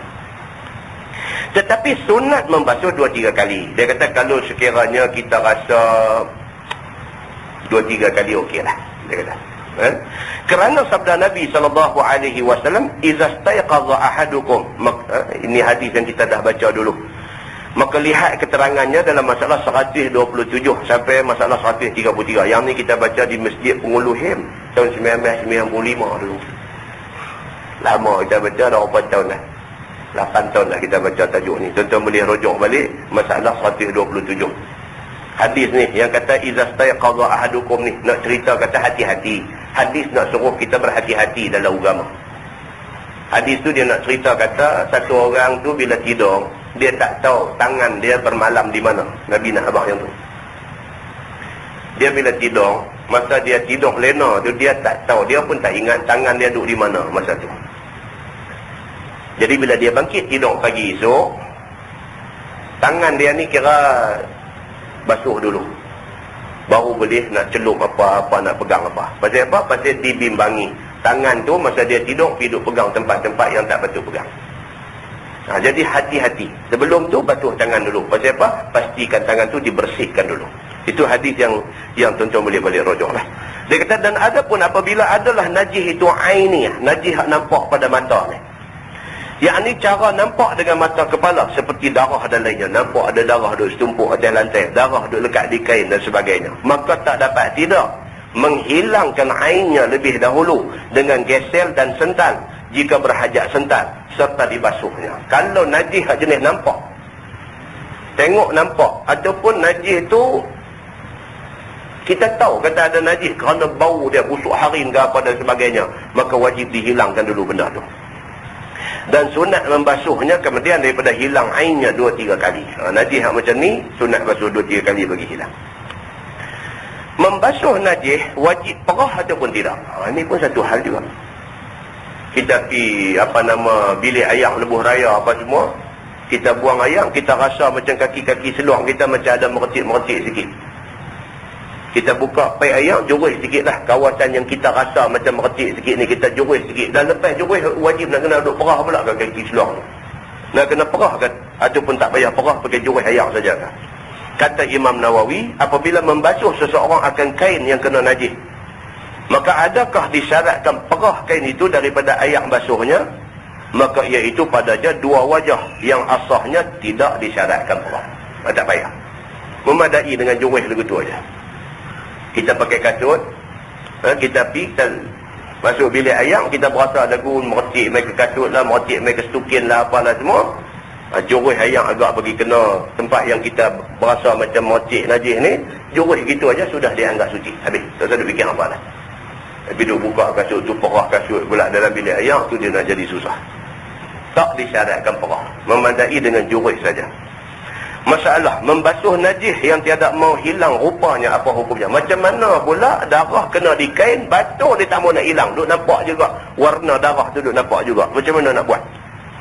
Kata Imam Nawawi, dan apabila basuh najis aini, najis yang nampak ni, yakni najis cara nampak dengan mata kepala, maka tinggal warnanya, duk ada juga warna merah tu, nescaya tiada memudaratkan dia, bahkan hasillah sucinya. Basuh pun dia tak mau nak hilang, basuh tak mau nak hilang, basuh tak mau nak hilang, tak apa. Setelah kita susah payah basuh banyak kali, tak mau nak hilang juga, okey, dimaafkan, boleh pakai semayang. Begitu. Dan jika tinggal rasanya, maka kain itu najis lagi, maka tak dapat tidak menghilangkan rasa. Rasa maksud bukan biduk jilat rasa. Ni saya mengajar di sekolah dulu, ada budak tanya. Dia kata nak hilangkan najis ni 3 benda. Hilangkan warna, hilangkan bau, hilangkan rasa. Warna okeylah, dia kata bau okeylah, rasa ni mana Ustaz dia kata. Takkan nak duduk rasa pula najis tu. Rasa maksudnya rasa dengan tangan. Kita rasa dengan tangan, kalau rasa licin elok mana tak ada lah najis. Kalau rasa pun duk rasa ada lagi, duk kata tak ada, tak boleh lah. Rasa di situ maksudnya rasa dengan tangan. Kalau duk rasa dengan tangan tu rasa ada lagi najis, maka wajib dihilangkan. Sampailah kita buat dengan tangan dah tak rasa apa dah, dia kata. Begitu. Baik, dia kata, dan jika tinggal rasanya, maka kain itu najis lagi, maka tak dapat tidak hilangkan rasa itu. Dan jika tinggal bau, maka padanya 2 qaul bagi Imam Asy-Syafi'i. Bermula yang asah daripada keduanya, dianggap suci. Kalau bau tu tak mau nak hilang juga, ada juga sikit lagi duk bau juga najis ni, bau juga sikit, basuh banyak kali pun duk bau juga, maka tak apa. Begitu. Tuan-tuan, perbahasan tentang bau ni saja pun kalau tuan-tuan buka dalam kitab fiqh panjang suruh. Buka dalam Fathul Mu'in cukup, tak payah buka kitab besar-besar sangat. Buka Fathul Mu'in cukup. Kalau rumah kita duduk dekat dengan kandang lembu, kawan ada belah lembu tu pula pergi duk bakar. Tik lembu pula nak buat baja apakah dia bakar. Tik lembu tu dia lekat di baju hak kita duk sidai. Kita basuh baju duk sidai ni, dia lekat bau tik lembu di baju tu. Maka baju tu dianggap najis, kena basuh lagi sekali. Kita basuh lagi sekali, dia bakar lagi, kita basuh lagi, dia pergi bakar rumah dah. Angka pun, kata aku jadi kerja duk bakar. Kan? Pasal apa? Bau tu dia lekat di baju. Sekira-kira kalau basuh boleh hilang, maka baju tu dianggap najis. Tu dia. Ini cerita pasal bau pun dia panjang cerita. Dia kata. Baik, masalah. Dia kata najis tak sedang kena kain. Apa hukum sembahyangnya? Tak tahu kata kain kita kena najis. Dan kita tak tahu bila kena najis ni. Orang abang kat kita lepas tu. Kata Imam Syafi'i di dalam Al-Um, dan apabila yakin seseorang itu kena najis pada kainnya dan ia telah pun sembahyang. Dah sembahyang dah. Habis sembahyang maghrib apa semua, keluar pergi duduk di balai lentang apa sah. Orang hak sembahyang belakang kita tadi dia baru pergi habang kat kita. Dia kata, Haji, tadi kain Haji nampak macam ada apa belakang kata. Dia kata ada apa? Tak, tadi saya nampak. Balik-balik tengok. Sungguh. Ada apa cicak ke apa najis ada di belakang baju dia. Dan tiada sedangkan kain itu kena najis entahkan bila-bila kenanya. Dia pun tak tahu ni kena tang mana ni. Kena masa di masjid ni ke? Kena masa di rumah tadi ke? Masa main naik kereta tadi ke? Masa tak tahu kena tang mana. Begitu hal dia. Maka bahawasanya yang wajib atas dia, jika ada ia yakin akan kenanya masalan kemudian daripada subuh harinya atau seumpamanya, maka sembahyang akan barang yang yakin daripada kemudian daripada subuh itu. Dan jika tiada yakin entahkan bila-bila kena, maulah ambil yang lebih aula dan yang lebih sayogia, sembahyang akan yang disudah sembahyangnya itu. Ada cerita dia lagu ni. Kalau sekali kita tak tahu kena bila, qada baliklah sembahyang-sembahyang yang kita rasa kain ni aku mula pakai bila? Aku mula pakai pagi tadi. Apa sembahyang daripada kita mula pakai kain tu daripada pagi tadi, sembahyang subuh tadi, sembahyang lohor, sembahyang asar, qada. Maghrib baru orang bagi tahu qada habis semua, maka itu lebih selamat. Dia kata. Lebih selamat nak bagi puas hati kita. Kalau tidak, tuan-tuan tu tak puas hati situ. Kita tengok-tengok kita kata ni baru kena tak sat ni. Kita kata lagu tu, tapi tu tak duduk tak kira dia main dalam hati kita. Tak sat kan petang tadi kan ambil. Kita jadi tak syok. Jadi buatlah. Bukan nak mati, bukan nak patah tangan kaki. Buatlah, tubuh buat balik 2 rakaat, lohor buat balik, asar buat balik, pasal kita tak tahu kena bila. Tapi kain ni kita start pakai nak sembahyang subuh tadi. Dia kata maka itu adalah jalan yang lebih ihtiyat, dia kata yang lebih selamat bagi kita semua. Begitu. Baik, masalah dia kata najis kena di kain dan air tidak ada, bagaimana sembahyangnya? Ni pula dia kata kita masuk pergi pancung, buang air, najis sudah kena. Elok kita basuh apa semua, lebih kurang air pun habis, tak ada nak cuci. Seluruh yang kena najis ni tak ada nak cuci, air sudah habis. Macam mana nak buat? Kata Imam Syafi'i di dalam Al-Um, dan jikalau kena di kainnya najis dan tiada ada air pembasuhnya, nescaya sembahyanglah ia dengan telanjang dan tiada diulang sembahyangnya. Jadi tuan-tuan, saya pun baca-baca ni, dia kata lorat macam ni. Tak lagi pemain panggil polis main cekuk, dia beritahu orang minyak pula ada di tol mana kan, jahanam kita. Baik, ini ijtihad Imam Syafi'i. Ini ijtihad Imam Syafi'i dan tidak ada satu imam pun dalam mazhab lain yang berpendapat macam ni. Jadi saya lebih selesa, tak boleh ikut ijtihad ini. Tak boleh ikut. Kan? Tapi ini ijtihad Imam Syafi'i. Mungkin zaman dia sesuai, orang tak ada. Lah bila buat lagu tu di tol, kena tangkap di balai pula, video abang Ustaz Samsuri pula ajar. Saya masuk pula dalam sekali lagi. Kan? Jadi ini ijtihad Imam Syafi'i dan ijtihad ini agak keterlaluan dan tak sesuai lah ni. Dan pendapat dia ni pun tidak bersandarkan kepada hadis apa-apa. Cuma pendapat dia. Jadi kita tak saya ikut yang ni lah. Maka tiada baginya sembahyang di dalam kain najis bagaimana sekalipun. Tu sebab kita kata tadi Imam Syafi'i ini dia ketat. Dia terlalu rigid. Dalam bahasa Arab dia kata Imam Syafi'i ini satu orang yang terlalu syadid. Dia kira najis ni kok mana pun tak ada jalan melainkan kena basuh. Kalau sekiranya najis dah kena pakaian, tak ada air nak basuh, dia kata semayang telanjang. Lebih baik daripada semayang pakai kain yang ada kena najis. Itu dia punya ijtihad, dia ketat macam tu. Nampak? Ini style Imam Syafi'i di dalam nak mengistinbatkan hukum dalam perkara-perkara fiqh. Jadi kita tu saya ikut betul lah. Macam kita lah ni katalah jadi ikut yang macam-macam ni. Petiang kot lain lah. Jangan duduk londeh semua semayang tak lah. Petiang kot lain lah. Sama ada kita keluar daripada lebuh raya tu, pergilah kedai-kedai mana beli kain pelikat apa ke kedai ada lah. Jalan tu ada banyak. Jangan duduk londeh apa lagi. Begitu. Ataupun kalau sekiranya ayam ada misalnya, dan cumanya masalah kita rasa najis ni sudah mercik di pakaian kita. Apa salahnya buka pakaian tu dan bilik ayam seorang-seorang kita jurus-jurus basah lecur lepas habis semayang. Semayang dia tidak syaratkan mesti kering. Basah lecur pun tak apa, boleh semayang. Lebih baik daripada lebu tak pakai apa langsung. Begitu. Kan? Baik, itu pendapat Imam Asy-Syafi'i sahaja. Kemudian bab dia kata majaa fi kam tamkusun nufasa. Ini kita terus bacalah. Dia kata bab yang datang pada menyatakan berapa hari hukum menanti kering darah oleh orang perempuan yang nifas. Nifas ni maksudnya dia beranak. Darah yang keluar sama dengan beranak tu dipanggil darah wiladah. Darah kerana kelahiran. Selepas daripada dia beranak tu darah duk mai lagi. Darah duk mai lagi tu dia panggil nifas. Sampai bila nak tunggu darah nifas ni? Sampai bila? Sampai dia kering. Macam tu aja. Sampai dia kering. Baik katalah dia tak kering. Darah tu duk mai sampai tak tahu bila nak habis.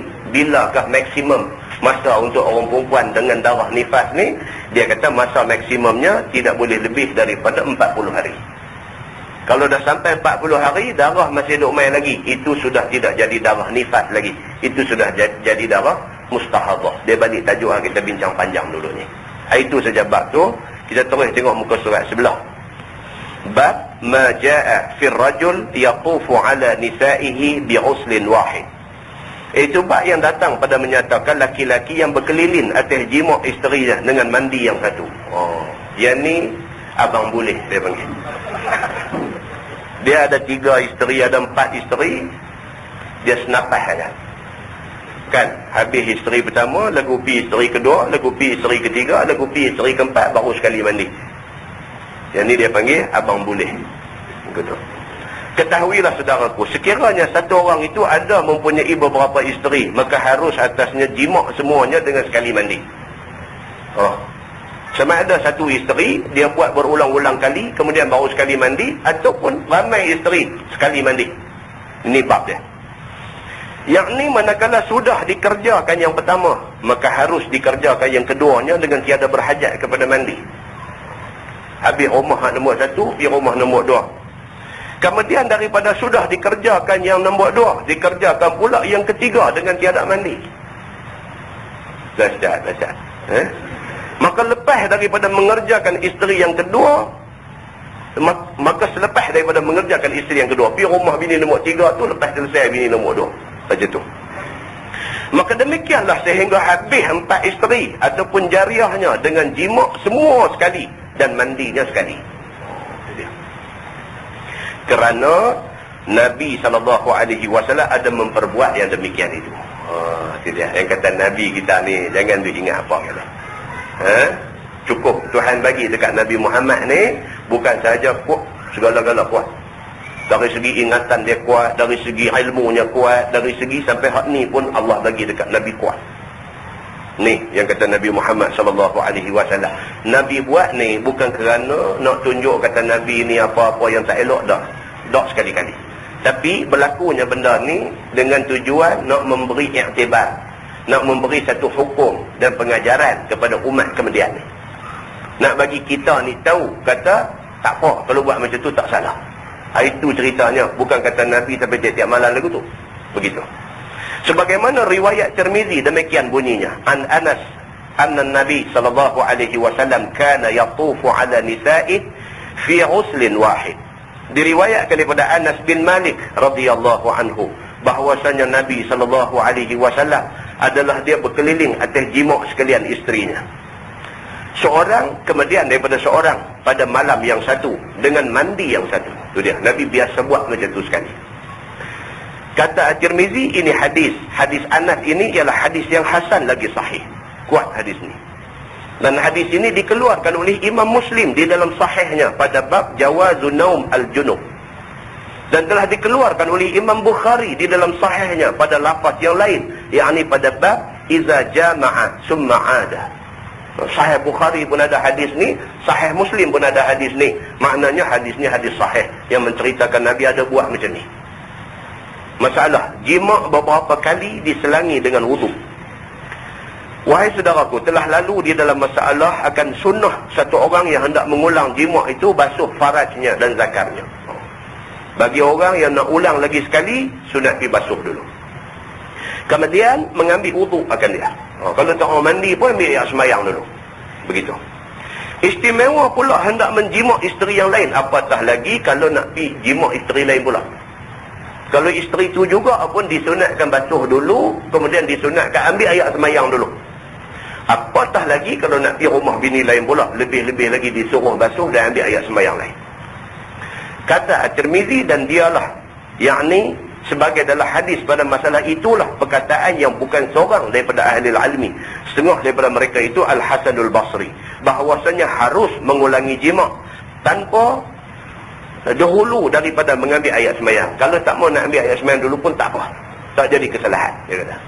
Begitu kata Imam An-Nawawi. Dan adapun Nabi berkeliling jima' isterinya dengan mandi yang satu, seperti dalam masalah tadi, maka yahtamil, maka diandaikan bahawasanya Nabi SAW adalah dia mengambil wudu antara dua jima'nya. Nabi antara satu dengan satu, Nabi basuh dan Nabi ambil ayat semayang dulu. Ataupun jikalau Nabi tak ambil ayat semayang, maka ditakwilkan dia atas bahawasanya ia menunjukkan harus meninggalkan ambil ayat semayang antara dua jima'. Kalau Nabi tak ambil ayat semayang, bukan kerana apa? Kerana Nabi nak bagi tahu, kata kalau tak ambil ayat semayang pun tak salah. Begitu. Dan sesungguhnya telah datang di dalam Sunan Abi Daud bahawasanya Nabi SAW berkeliling ia atas perempuan pada malam yang satu. Mandi ia pada isteri ini kemudian daripada jima'nya, dan mandi ia pada isteri yang lain kemudian daripada jima'nya. Dan Nabi juga biasa buat, dia jima' satu isteri, kemudian Nabi mandi, lepas mandi pergi pula rumah isteri lain, Nabi jima', lepas tu Nabi mandi pula, macam tu seterusnya. Nabi buat juga macam tu pun. Nak tunjuk kata itu lebih baik daripada tak mandi. Begitu. Maka ditanya orang akan dia, ya Rasulullah, mengapa Tuhan hamba tidak memperbuat beberapa kali jima' dengan sekali mandi? Maka jawab Nabi, inilah perbuatan, yakni tiap-tiap kali jima' itulah mandi ialah yang lebih sempurna hati dan lebih baik dan lebih suci badan. Itu dia. Nabi kata, kalau habis jima' mandi dulu, lepas tu nak jima' pula, lepas tu mandi pula, itu lebih baik dari segi kesihatan, dari segi badan, dari segi kebersihan, itu lebih baik, Nabi kata. Tuan-tuan, ni kita duk baca. Nabi sendiri bila buat benda-benda macam ni, sahabat tahu dan sahabat boleh tanya. Maknanya zaman Nabi hidup pun, betul benda ni very confidential. Benda ni terlalu personal. Kan? Tapi benda ni ilmu yang perlu diberitahu kepada orang. Maka Nabi sendiri bagi tahu dekat sahabat dia apa hukum tentang benda ni, dan sahabat boleh tanya Nabi, nak minta penjelasan tentang benda ni. Jadi tak bolehlah kalau hari ni kata, wah ustaz ni duk mengajar bab ni kotor. Nabi sendiri mengajar bab ni kepada sahabat-sahabat dia, kerana ini ilmu di sisi Allah Subhanahu wa taala. Kalau tak tahu tentang macam mana? Ini cerita dia. Dan kata Abu Daud, dan hadis yang pertama itu yang lebih asah. Kata Imam Nawawi, dan aku kata, dan atas fardu takdir sah hadis ini. Makna kedua-dua hadis ni pun, dua-dua pun difardukan, ditakdirkan betul dua-dua. Nasihat adalah yang ini pada satu waktu, dan yang satu lagi ini pada satu waktu yang lain. Dia kata, Nabi ada waktu, habis jima' dia basuh, dia ambil ayat semayang saja, kemudian dia jima' pula. Habis jima' dia basuh, dia ambil ayat semayang saja, kemudian dia jima' pula. Ada waktu Nabi SAW jima, lepas tu Nabi sambung dengan jima. Ada waktu Nabi habis jima, Nabi mandi apa semua elok, Nabi jima pula, Nabi mandi apa semua elok, Nabi macam tu pun ada. Jadi semua ni berlaku pada waktu-waktu yang lain, yang semua ni nak tunjuk kata tak salah. Tapi yang paling baik ialah lepas jima mandi. Itu cerita dia. Baik, masalah jima isteri di dalam giliran isteri lain macam mana? Ni kalau cerita macam tadi, Nabi isteri ramai. Sudah tentu malam tu hak kepunyaan satu isteri saja sebab giliran. Boleh tak boleh malam hak giliran bini nombor 1 pergi keluar daripada rumah, pergi rumah bini nombor 2, pergi rumah bini nombor 3. Boleh tak boleh buat macam tu? Dia kata, wahai saudaraku, bagaimana pula hendak jima beberapa isteri pada satu malam umpamanya? Tidakkah itu salah? Dia kata, jima satu isteri yang bernama Khadijah misalnya di dalam giliran Fatimah. Dia kata boleh tak boleh kita pergi jima isteri nombor 2 sedangkan itu giliran isteri pertama? Boleh tak boleh? Kata Imam Nawawi di dalam bab Al-Qismu Bainaz Zawjat, dan telah ittifaq segala ulama atas bahawasanya harus berkeliling jima atas segala isteri semuanya di dalam saat yang satu dengan redha semuanya. Syarat dia mesti dapat keredaan isteri-isteri itu. Begitu. Maka tiada harus yang demikian dengan ketiadaan redha semuanya. Kalau malam tu malam giliran isteri nombor 1, kita nak keluar lepas dah jima dia, nak keluar pergi rumah isteri nombor 2, bini nombor 1 kata tak boleh, kita keluar juga salah. Mesti dengan redha dia baru boleh keluar.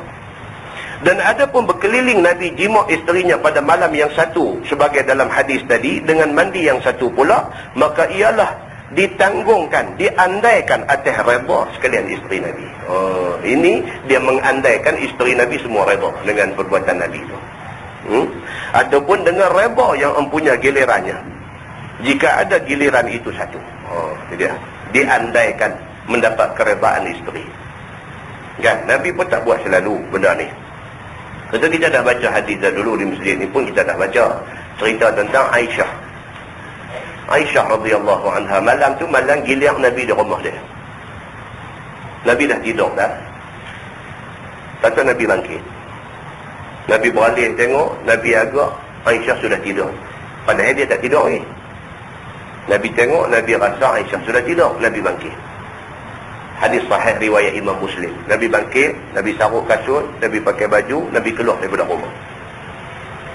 Aisyah ni sebagai isteri yang muda. Dia isteri muda, menikah Nabi umur 7 tahun, umur 9 tahun dah duduk sekali dengan Nabi, umur 18 Nabi wafat. Kan? Jadi bila Nabi buat macam tu, dia cemburu lebih sikit. Pasal dia muda sangat. Dia ikut Nabi. Dia ikut Nabi dalam gelap malam tu, dia ikut Nabi. Dia ikut nak tengok Nabi nak pergi ke mana. Ikut. Rupanya Nabi pergi ke kubur. Nabi berdoa di kubur. Nabi habis berdoa, Nabi beralih, dia lari. Yang kata Aisyah ni. Lari, bubar, lari balik rumah. Dan Nabi pun berjalan balik rumah. Nabi sampai di rumah, buka baju, buang kasut, Nabi nak tidur. Nabi tahu dah. Nabi kata dekat dia, kamu ke bayang yang aku nampak di kawasan kubur tadi? Nabi tanya. Kau duduk menyawa, lari ni. Kan? Kamu ke? Nabi kata, bayang yang aku nampak dekat kubur tadi. Dia pun jawab, dah. Nabi kata, pasal apa? Nabi tanya dia. Dia kata, siapalah tak cemburu kepada laki-laki yang macam hang ni? Siapa yang tak cemburu kepada laki-laki yang seumpama tuan ni? Dia kata ke Nabi, bukankah ni malam giliran aku? Aku tentulah cemburu kamu keluar, takkah kamu pergi rumah orang lain? Dia kata. Nabi terus kata ke dia, Nabi kata, kalau Rasulullah kamu tak percaya, kepada siapa kamu nak percaya? Dia pun kira okey. Nampak tuan-tuan? Ni nak tunjuk kata apa? Kata pun mana pun manusia. Tak manusia. Isteri Nabi lagu tu, isteri ustaz biasa. Kan? Isteri Nabi pun ada cemburu. Kan? Biasalah benda ni.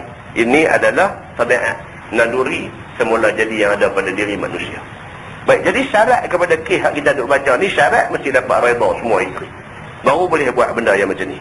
Maka itu takwil berhajat kepadanya oleh orang yang berkata adalah giliran itu wajib atas Rasulullah sallallahu alaihi wasallam selama-lamanya, sebagaimana wajib atas kita juga. Kalau kita wajib mengadakan giliran kepada isteri-isteri, maka Nabi pun wajib mengadakan giliran kepada isteri-isteri. Maka sudah tentu Nabi tidak menyalahi giliran itu.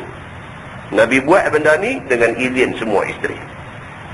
Dan ada pun yang mengatakan tiada wajib giliran atas Nabi, maka tiada berhajat kepada takwil, bahkan memperbuat dia sekehendak hatinya.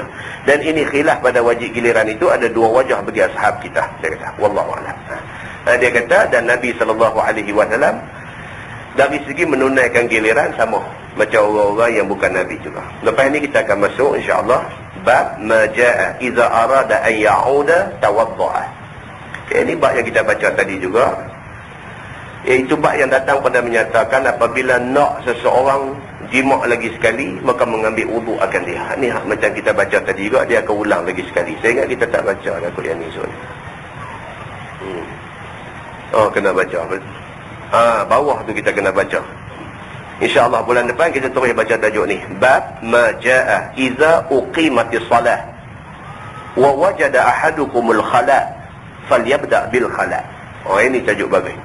Itu bab yang datang pada menyatakan apabila dah qamat sembahyang dan telah mendapat, yakni datang seorang daripada kamu berasa nak ke jamban, maka hendaklah dahulukan jamban. Ini dalam kes tu imam. Dia nak jadi imam. Duk elok-elok tak ada apa semua. Elok dah orang pun ni semua. Qamat dah, Allahu Akbar, Allahu Akbar, asyhadu an la ilaha illallah. Dia pun naik pergi berdiri dah ke jadah imam.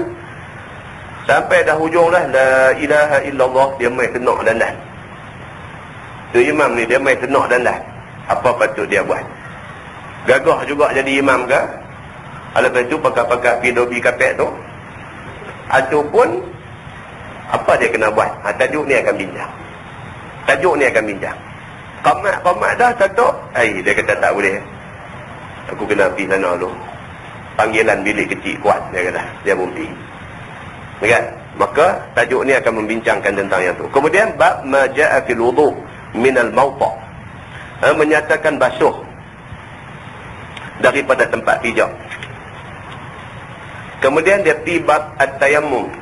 Ini pun penting juga tuan-tuan. Cerita tentang tayammum ni pun banyak cerita. Kadang-kadang bunyi bunyi dan sebagainya. Kita akan tengok macam mana kupasan dia. Kemudian bab ma jaa fil rajul yaqra'ul Quran ala kulli hal ma lam yakun junuban. Iaitu bab yang datang pada menyatakan hadis laki-laki baca Quran atas tiap-tiap kelakuan selama tiada ia berjunub. Boleh tak boleh sepanjang masa dia baca Quran. Dan sembahyang baca Quran biasa, lepas sembahyang baca Quran dah bangkit sambil duduk jalan nak turun masjid, mulut duduk baca Quran, pakai kasut wak kereta mulut duduk baca Quran, naik motor mulut duduk baca Quran. Balik sampai di rumah buang baju pun duduk baca Quran dan sebagainya. Dia jenis mulut sentiasa duduk baca Quran. Boleh tak boleh? Dia kata perbuatan yang macam tu. Kemudian bab ma jaa fil baul yusibul ard, cerita kencing yang kena bumi. Kalau kena lantai, kena kapet, kalau kena lantai semen dan sebagainya, kita tahu cara nak cuci dia. Kalau dia kencing atas tanah macam mana? Kencing atas tanah, ayat kencing tu kena dia jerak masuk dalam bumi. Macam mana nak selesai tempat tu kalau sekiranya kita nak guna tempat tu buat sembahyang? Adakah kena nak panggil mai cari makan apa bulldozer mai duk korek bekas dia kencing tu, punggah tanah tu pergi kelai buang buh tanah lain ke? Ada guna nak buat? Kan? Ini pun satu bab. Kemudian tajuk tu panjang lah. Tajuk tu panjang.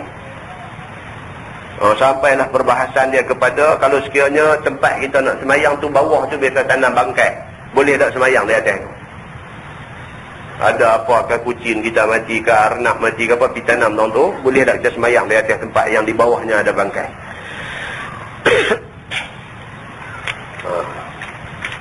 Ada lebih kurang dalam 15 muka surat lagi. Kita ada 2 kali kuliah saja lagi sebelum puasa. Bulan Ogos dengan bulan September. Bulan Oktober kita dah tak ada kuliah dah, sebab minggu akhir itu sudah puasa. Jadi 15 muka surat lagi. Mudah-mudahan kita dan khatam sebelum mula puasa insya-Allah. Wallahu a'lam.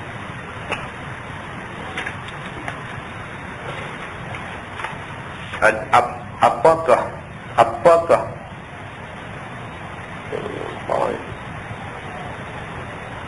Apakah jarak agak-agak? Larangan tidak boleh lintas di depan orang semayang. Jarak kot. Adakah dari tempat dia berdiri sehingga sujud ataupun sehingga ke dinding masjid? Sampai kawasan dia sujud saja. Baik. Zaman Nabi. Zaman Nabi, Nabi bila nak semayang, kalau tuan-tuan tengok hadis, bukalah Sahih Bukhari, dalam Sahih Muslim, tentang tajuk ni. Di bawah kitabus salah, di bawah bab semayang. Tuan-tuan tengok macam mana cara Nabi buat bila Nabi nak semayang. Ada sekali Nabi ambil tombak pacang. Depan tempat Nabi nak semayang tu, Nabi pancang satu tombak. Maka itu sempadan dia. Siapa yang lalu di depan daripada tombak Nabi pacak tu, Nabi tak kacau. Kalau dia lintas dalam kawasan antara Nabi dengan tombak tu, Nabi tahan dengan tangannya. Begitu. Ada kalanya Nabi SAW guna sajadah. Nabi ambil satu kain kain serban ke kain apakah, hampak jadi macam sejadah. Maka sempadan sejadah itu kawasan orang tak boleh lintas. Macam kita nak sejadah lah. Kalau tahun tu ada sejadah dah, limit tempat kita sujud, balik sana sikit, dia lalu, tidak menjadi kesalahan. Tidak menjadi kesalahan. Ada kala Nabi SAW dia ambil kayu. Dia ambil kayu, dia letak di situ sebagai menunjukkan sempadan tempat sujud Nabi. Maka lalu lepas daripada kayu tu, maka itu tidak menjadi satu salah. Jadi jawapan kepada soalan sahabat kita ni, sempadan dia ialah sempadan kawasan kita sujud. Dan kawasan itu mesti ditanda. Sama ada ditanda dengan sejadah ataupun ditanda dengan letak apa-apa benda.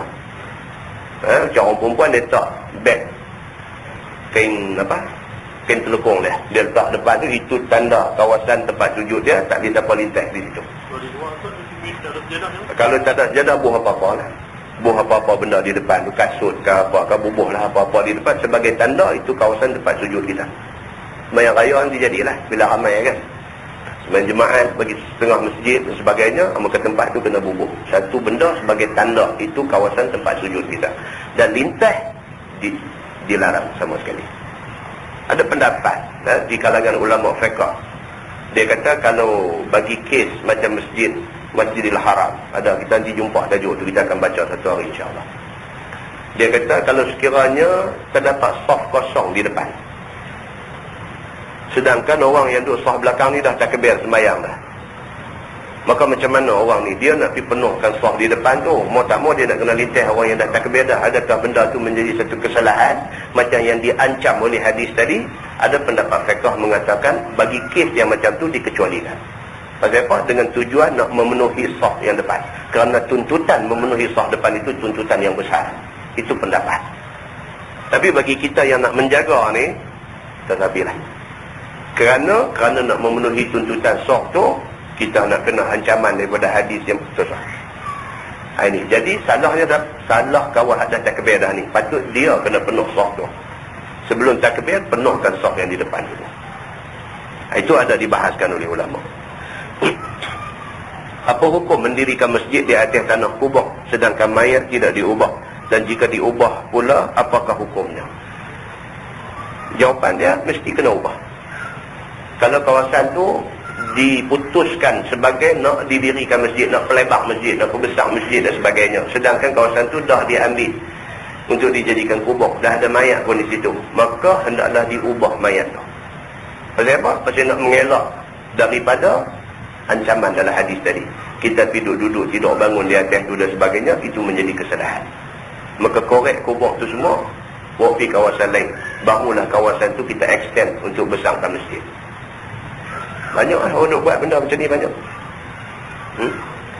Macam masjid Badawi Kepala Batai, dia buat konsep double decker.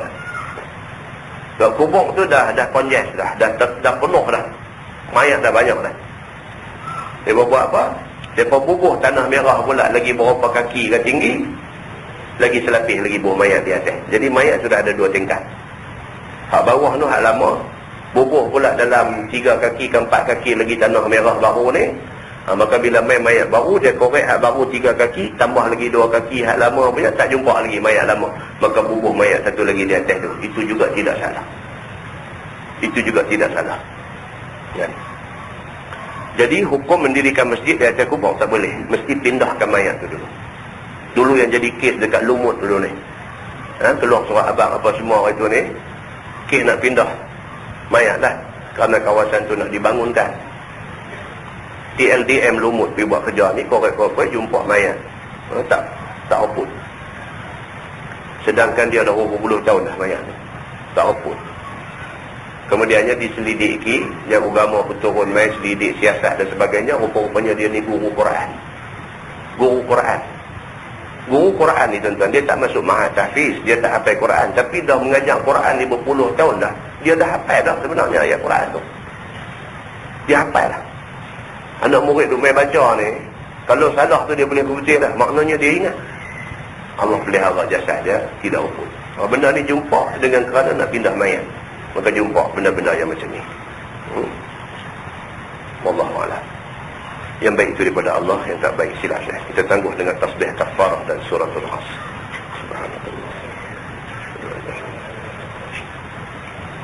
Bismillahirrahmanirrahim. إلا الذين آمنوا وعملوا الصالحات.